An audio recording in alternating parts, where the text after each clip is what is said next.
I'm going to share my screen for everyone, so just bear with me for one moment. Joanne and I have put together a really nice presentation for everybody to see. Let me just put it in play mode. And what we want to do, Joanne and I have about 25 years of combined experience in B&I, and this is our contact information. This is our direct email and our direct cell phone numbers.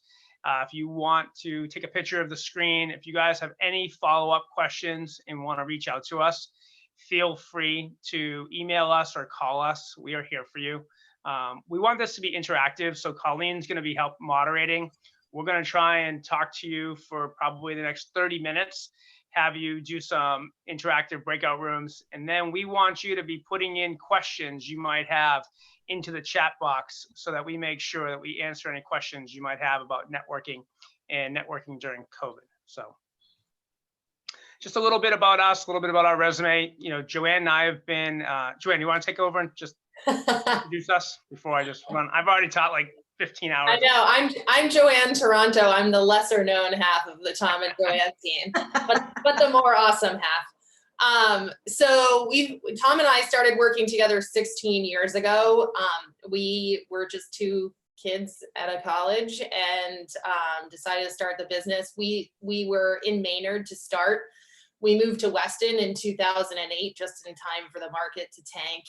And we were there in Weston through the Gibson Sotheby's transition. And then we have a small satellite office. We moved our families out to Concord. We have a small satellite office out there. We cover the Metro West markets. But in that time, we've increased our average sale price from 200 to about 700,000. And we've closed over 600 transactions together. We do all residential. We have done 1 or 2 commercial deals, but we focus mainly on homeowners. Awesome, thank you.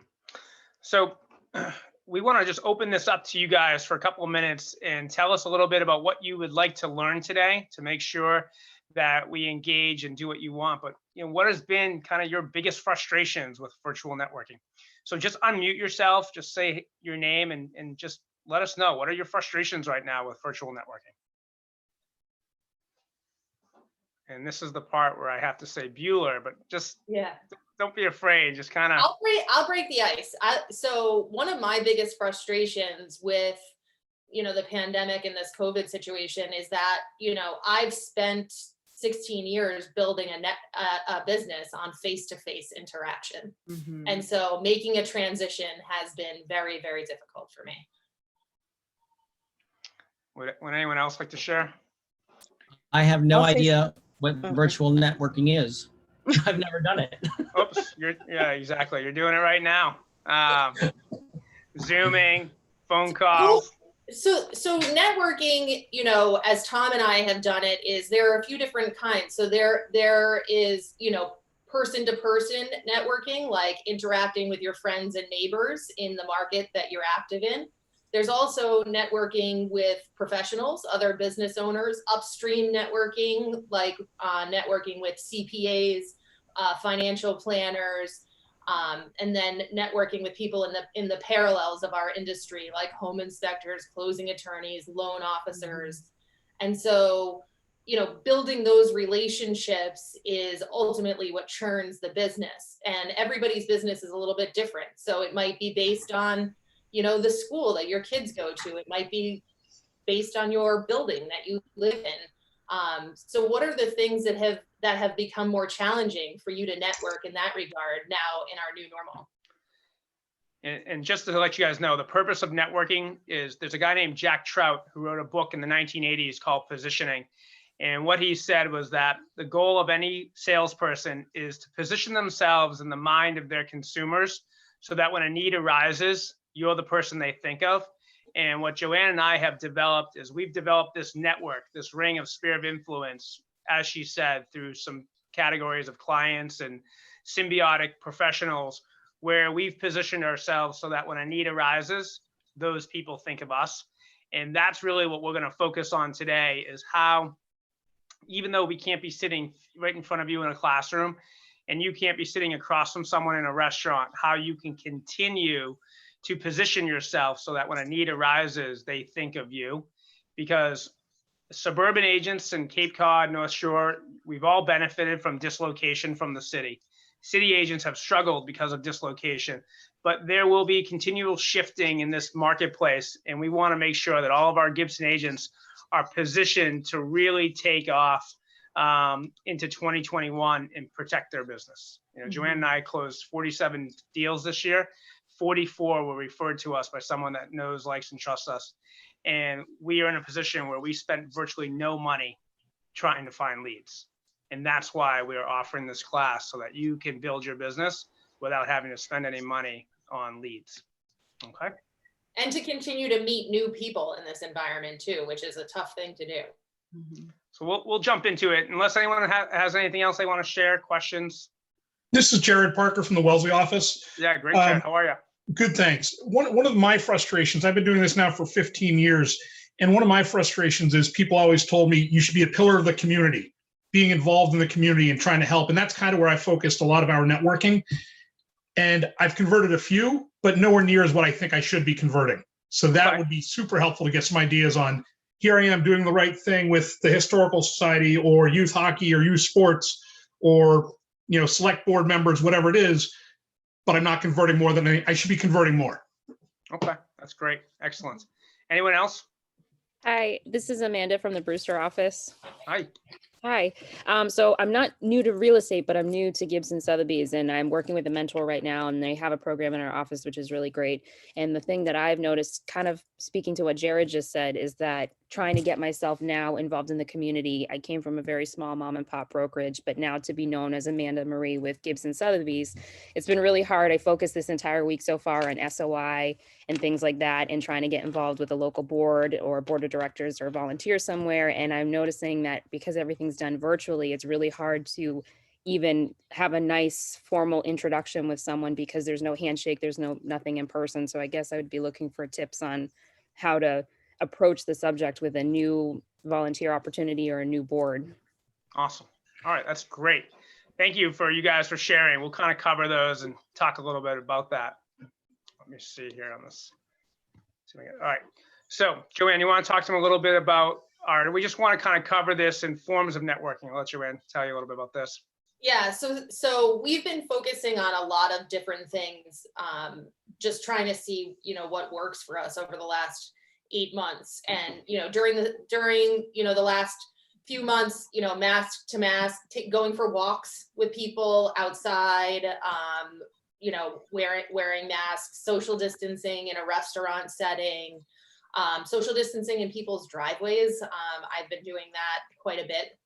You just go, you bring your own chair and you sit on somebody's driveway and talk to them. So we've been doing some of that. Telephone, obviously, making lots of calls. Tom made me feel like a total slouch today because he said that he called every buyer he worked with in the last 24 months yesterday. So making those calls and keeping those relationships alive, emailing, as many of you know, on Tuesdays, we send out touches to all of our current and active clients, touching base. So email is a great effective way. The company offers a newsletter. We've been doing that newsletter religiously for over 10 years.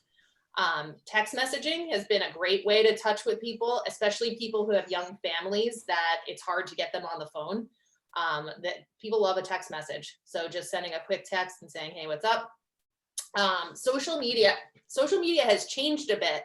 And I think that this may be for the folks that are looking for community involvement, getting onto social media and joining the conversation of maybe a charity in town that is doing a drive for something that you might be able to provide a drop-off point in, at your home, or just getting involved in meaningful conversations on social media, not necessarily like advertising, just being involved in conversation.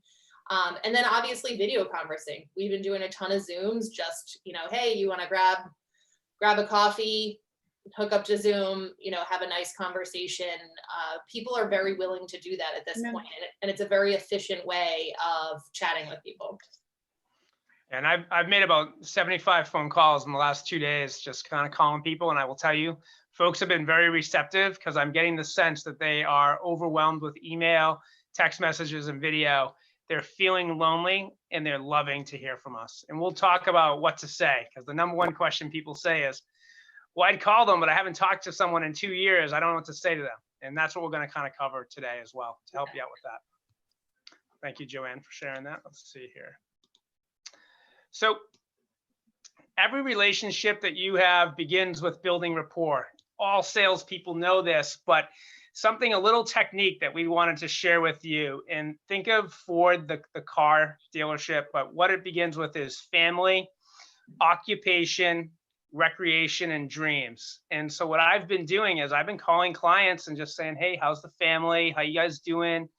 Are you able to kind of re-engage activities that the kids have liked to do over the years?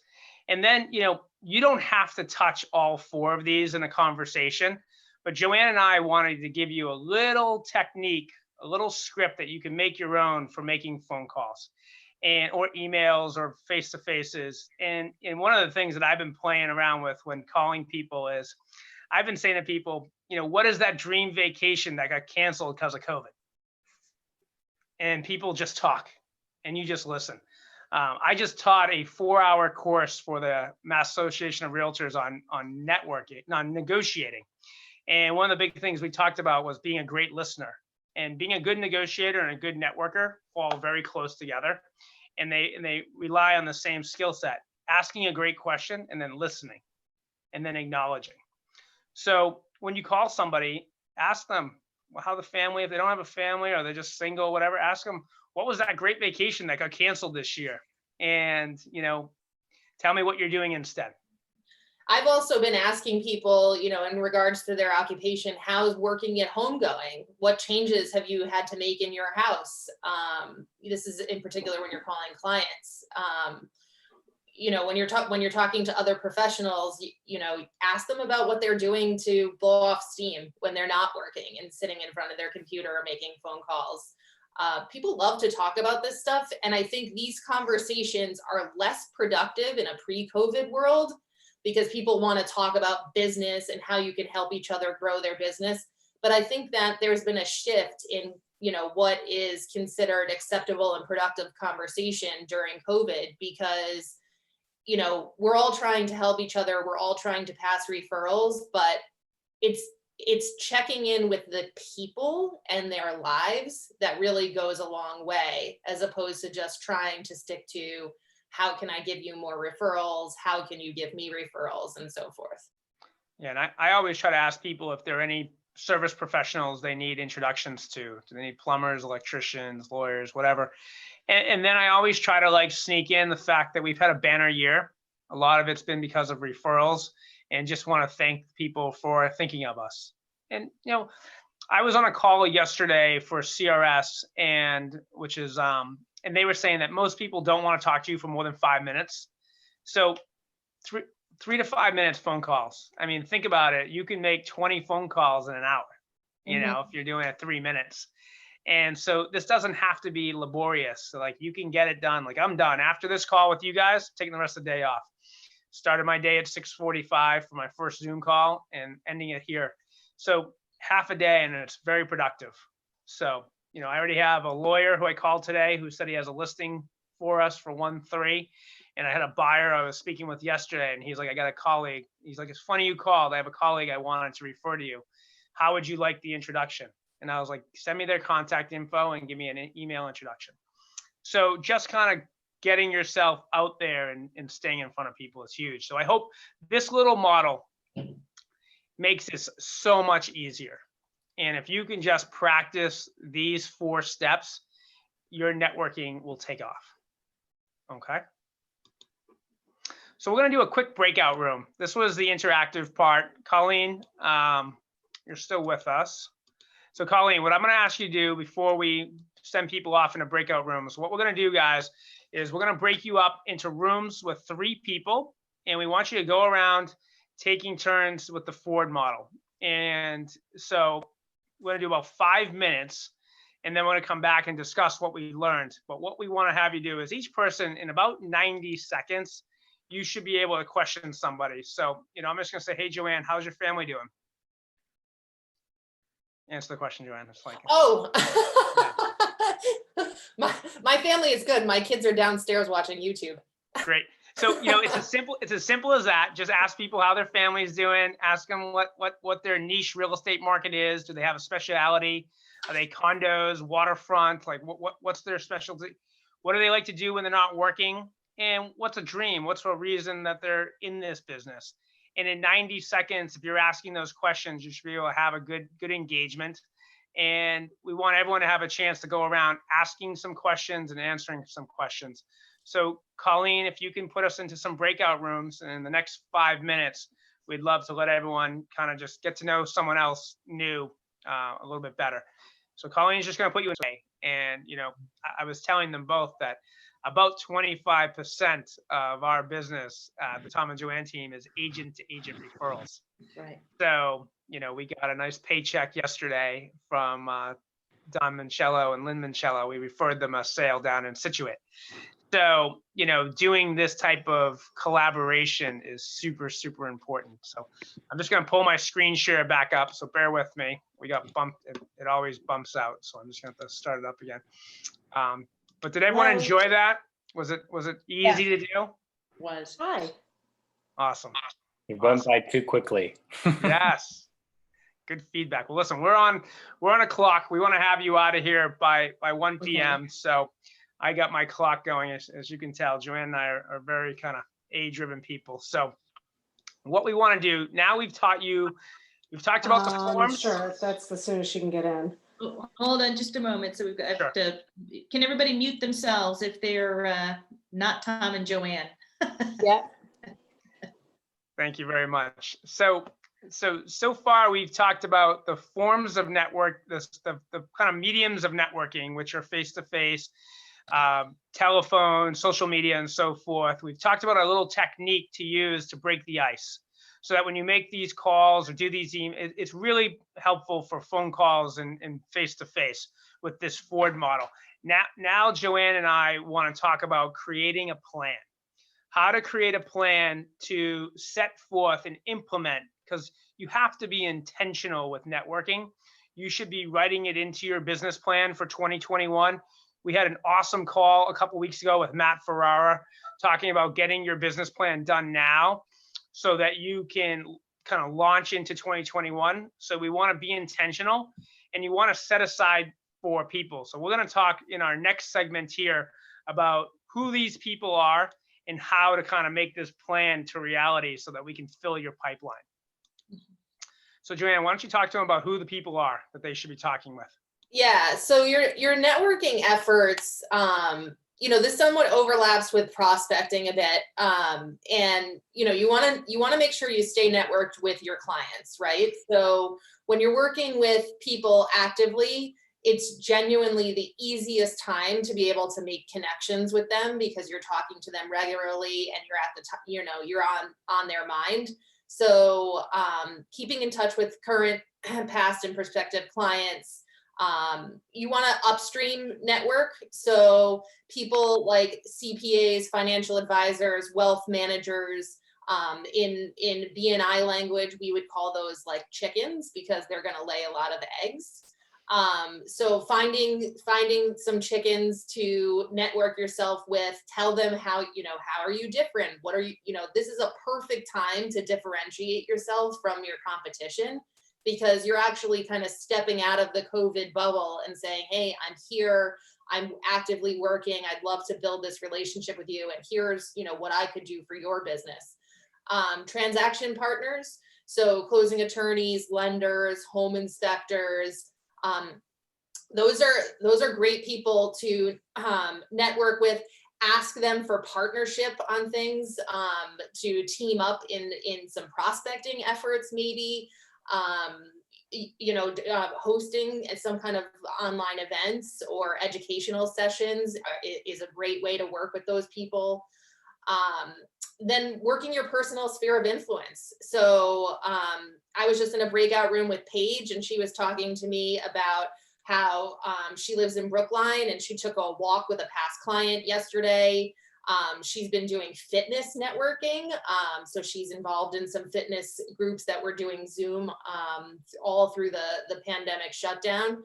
So I think that moving into the winter months, we want to start thinking about doing more things like that.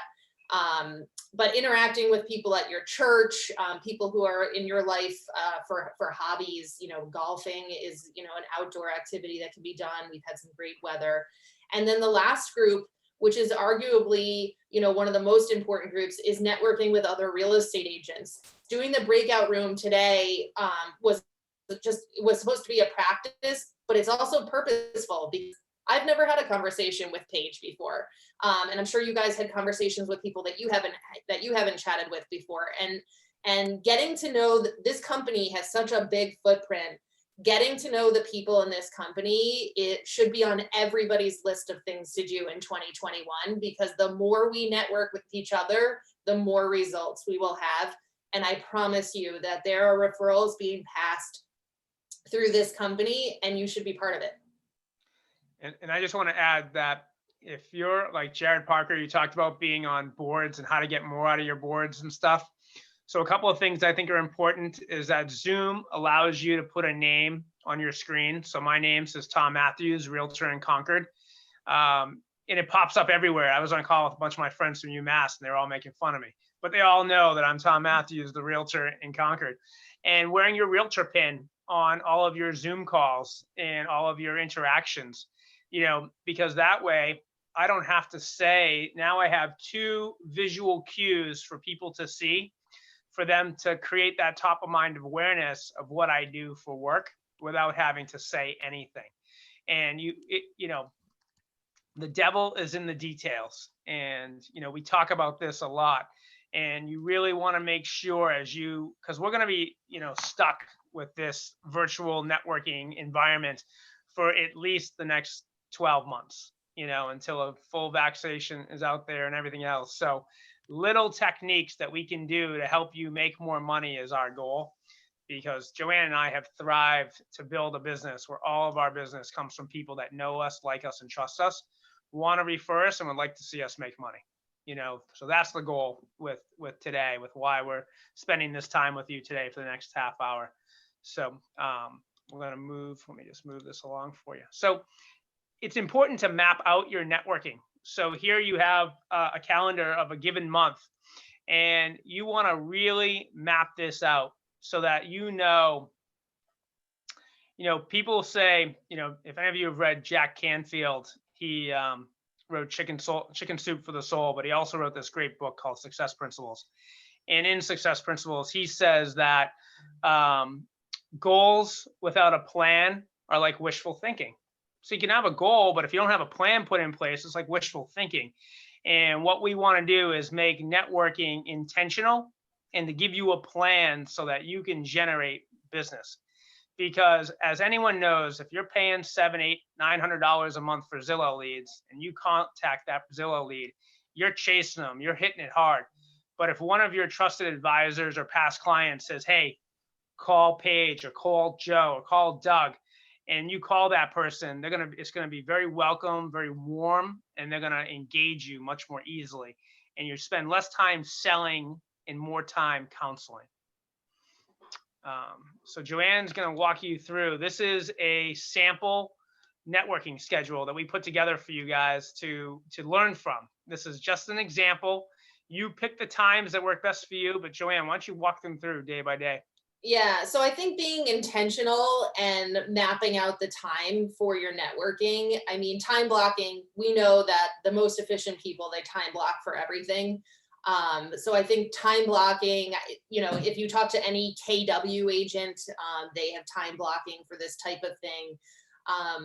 Decide what methodologies work best for you.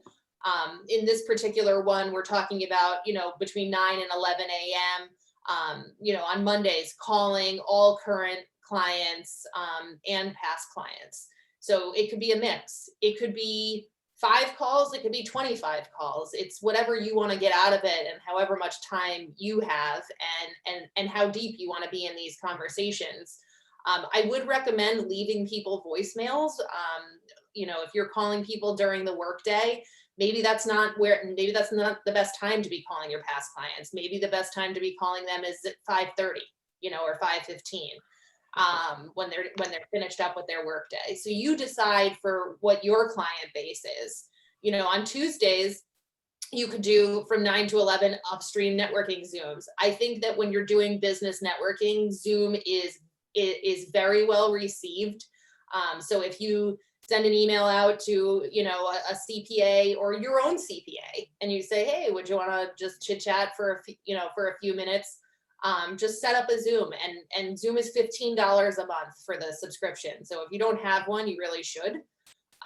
Wednesdays, you know, sending, you know, 5 transaction partner email to partner emails. So, you know, there are parts of the year where you see your favorite home inspector once a week, and then it's like you don't see them for 2 months or something because maybe you don't have buyer transactions, or you know, maybe people are waiving inspections, so you haven't had a lot of home inspections. You know, reach out to those people so that you stay top of mind, because they're regular people just like us. They have people that are selling homes around them, and you want to be able to capture any business that's coming their way. So that would be an example for Wednesday. So then moving on to Thursday, you know, 9 to 11, doing a targeted social media post. So, and I don't mean putting one of your listings or a closed transaction. I mean doing something targeted towards either your neighborhood, your building, your hobby, your tennis team, something that shows what you've been doing. Maybe it's business related, but it doesn't have to be. And engage in 3 new conversations with your sphere of influence. One thing that's been, I don't know if anybody's been using the Nextdoor app, but my community is pretty active, and like there were like 5 helicopters in West Concord the other day, and I was like, what happened? And it turns out that a car drove through the front of the liquor store, and I found it out right away on Nextdoor, right? So interacting with neighbors and having meaningful conversation on social media. So, and I'm not talking about politics, and I'm not talking about money or religion. I'm talking about meaningful conversations. Comment on something meaningful, share a recipe for the upcoming holidays, something like that. And then Friday, using text messages. So texting agents from Gibson to just say, hey, what's up?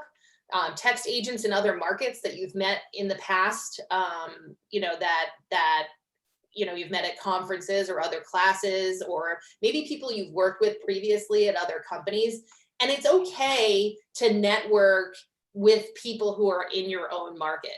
Before this COVID shutdown started, I was planning to have drinks with like 4 other kind of like young moms that are in Concord that are also real estate agents that work for other companies, because it's good to just bat the breeze and find out what's making their business tick, because you might get an idea from them about what's working and what's not. So I would say that, you know, keeping in touch with the agents that feed you business. Anybody, you know, who's making their business plan right now, part of that should be going back and finding out where your business came from. So sourcing each transaction and even each failed transaction that you had throughout the last 12 months, find out which agents fed you business, find a way to engage with them, you know, add them to your holiday cards, and make sure that you keep the relationship fresh. And thank you, Joanne. That was awesome. And also, when you're going back sourcing your business, if you're finding things that you're spending money on aren't working, cut them. You know, Colleen had Joanne and I read this great book called The Dip by Seth Godin. And everyone thinks that success is a straight line like this, but success is you go, you dip, you go up, you go, you dip, you go up. So don't be afraid to cut things out. And if you want to read that book, it's called The Dip by Seth Godin. It's maybe 50 pages long, but it's 50 pages of impact every single page. So just a little sample plan. We want to give you guys some direction so you can make money through networking. So have that. I want to read this quote that my dad made me learn when I was a kid that Joanne and I kind of implement in a lot of stuff. So nothing in the world can take the place of persistence. Talent will not. Nothing is more common than unsuccessful men with talent. Genius will not. unrewarded genius is almost a proverb. Education will not. The world is full of educated derelicts. Persistence and determination alone are omnipotent, and the slogan "Press On" has solved and always will solve the problems of the human race. And I have a very successful gentleman who told me that persistence is genius in disguise. So depending upon how your year has gone this year, maybe you haven't had the year you've wanted, maybe you've had better of a year, but don't give up. Really be persistent and get out there and try. Just put a little effort forth. Don't be afraid of failure. People don't say no to you. They say no to the fact that it's not the right time in their life for whatever you might be offering, but that's not a reason why you can't have a nice conversation with them. So I've been timing this. We're exactly a little over 30 minutes. We want to thank you for your time and attention today. And we want to see if there are any questions, because our goal is to make sure that you're back to your family and your business by 1 p.m. sharp. So I'm opening it up to the floor for any questions. I have a question. Yes. I find that some of my contacts, and it's a new list, but I've already, they don't want to be contacted very much. They kind of want to know what's going on, but I told them, I asked them if I can put them on my contact list, and I kind of get a little bit of pushback from some of them. How do you deal with those? I put everybody on, then I let them unsubscribe. I was just gonna say the same thing. Just do it. That's a good answer. Okay, that's good. But we've been told we're quite assertive, so. But I'd rather ask for forgiveness than permission. So. They can always, Drew. They can always unsubscribe. Yeah, it's so easy. Any other questions? So I'd like to just go back to Jared's comment in the beginning about community networking and closing some more of that business. And Jared, I've been thinking about that for the last 30 minutes, and I get what you're saying. So I think that community involvement is definitely a slow burn. It's not an instantaneous prospecting effort. But I think that, what you might want to do is try and go deep with some key people that are in those community events. So whether you're doing work with, the soup kitchen or the Chamber of Commerce or, some other community group that you feel passionate about, try to go deep with 1 to 2 people that are there and see where that brings you. Because I think that some of the community involvement, there's a lot of noise involved with these large scale things. And depending on, I think you said you live in Wellesley, there's a lot in Wellesley. So I would try and focus on the groups where you've been participating and try to go deep with 1 or 2 people in each of those areas. Yeah, I would agree with that, because I'm on the board of assessors in our town, and I'm on the Emerson Hospital board. And like Joanne said, it's a slow burn, and frankly, I've done it more for brand awareness and top of mind, just kind of putting my name out there. But, one thing I'll say as we close up, I will answer a question that many of you should be asking is, what percentage of your business comes from networking? It took Joanne and I 16 years to get our business to the point where it is now, where almost like 98% of our business comes from networking. And by doing that, we have been able to cut all of our expenses, and the only money we spend is on marketing our properties. Because right now you might be doing Zillow leads, you might be doing Redfin leads, you might be doing Realtor.com leads, you might be doing whatever, this and that, running things. And so you need to implement into your business plan what percentage of your business you would like to grow via networking, and create yourself as the connector, so that when a need arises for people in your community, they know to contact you. So people call Joanne and I daily for electricians, plumbers, lawyers, mortgage brokers. And so that when we're talking to people, we say to them, we want to meet with you because we want to have another great person to refer to our clients. So for what it's worth. Tom, one of the things that you've told me a lot in the past is that you sort of train people to refer you by telling them other referral stories. Yeah, storytelling super important. I think Peter had something he wanted to say. Peter Hill. Yeah, I got to the meeting late. I had a small crisis with a client that just bought a house. So I apologize if you already mentioned this, but is there a database software that you guys use that you're comfortable sharing with the group that you might suggest? We are so old school, Peter. Hi, how are you? So Tom and I, we're still using Top Producer, and I would love to say that we like use all the tools with it, but a lot of what Tom and I do as far as contacting our database is very tactical, and it's just going, there's something in Top Producer called the follow-up coach that it gives you like 3 phone calls to make every day. And if you need something like that, I think that tool would work. But for us, it's more just like, remembering who to call and making a list and just doing it. Okay. And I would say, like, Joanne and I follow a very classic pattern that Joanne can probably laugh about, but like we sell real estate basically between March and September. And like we're in the off season right now, and I will literally spend the entire between now and March just dialing for dollars. I will call every single person I know, and if I don't get them, I'll just leave them a voicemail. Just say, hey, it's Tom Matthews. Hope the family's well. I have a big smile on my face before I leave a voicemail. Just thinking of you. We haven't talked in a while. Hope you're well. If you have a chance, call me back. If not, have a happy holiday. Right. Boom. Just keep on moving. And I've been doing that all day today. And I probably had about 15 people call me back. And I like that too, Tom, where you say, if you have a chance, call me back. If not, hope you have a great holiday, because it doesn't put the pressure on the other person to call you back.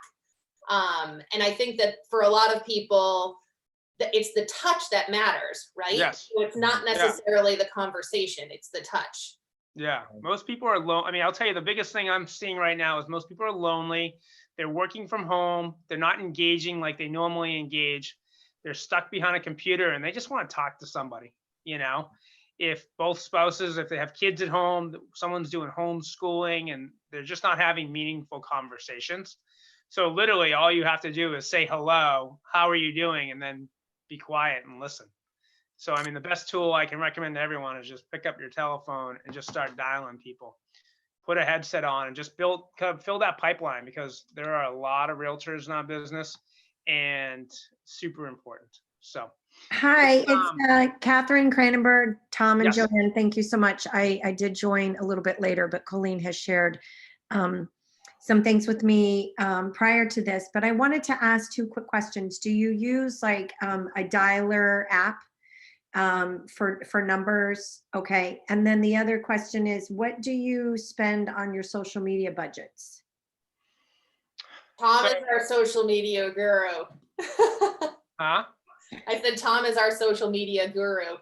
Yeah, I mean, so we don't spend any money on social media. We do it all ourselves. So we just pick, although last year I will say, in full disclosure, we did hire a social media consultant who taught us how to do this, and happy to share with what we learned. But we just picked 3 sites that we felt we could religiously post to.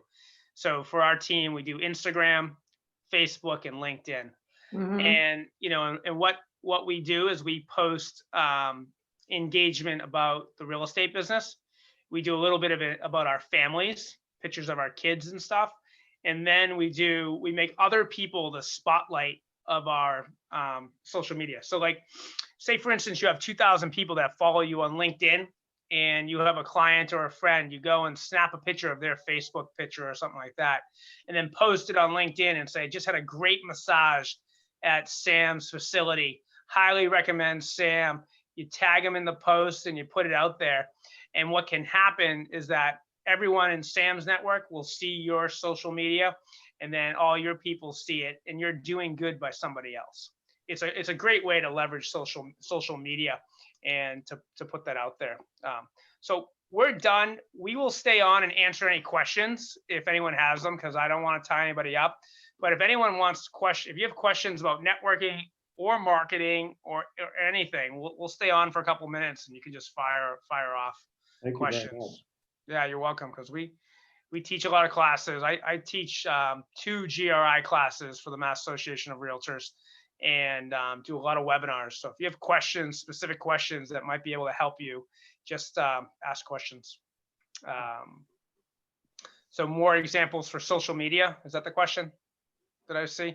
I would say for social media, I would think about when you're posting things, look at what the level of engagement is, because I find that when I put posts about my family, I get way more engagement than when I put a new listing up, right? Yeah. So I think one of the biggest things is to figure out what that balance is for whoever your audience is, right? So I don't know how Angela, I don't know how you use social media, but I would say that social media has shifted over the last 8 months from, a way of like sharing and marketing to a way of engaging and networking. So I would say that you might want to, if you have, let's say you have a Zoom with an attorney that you do some work with, take a screenshot of the Zoom, ask the other person, take a screenshot, post the screenshot and say, I had a great conversation with so-and-so of such and such law office, tag their law office, tag their name. And then making other people the spotlight of your social media actually helps to grow your influence out there. And then like a really key thing for social media is that if someone comments on a post you put, you have to like the comment and then reply directly to that person on the comment, because the more comments and likes you get on a social media post, the more viral it will go. So, Joanne and I recently put a post on because we hit a big milestone this year. And so we put it on Facebook and people commented it, and I re-commented on every single comment.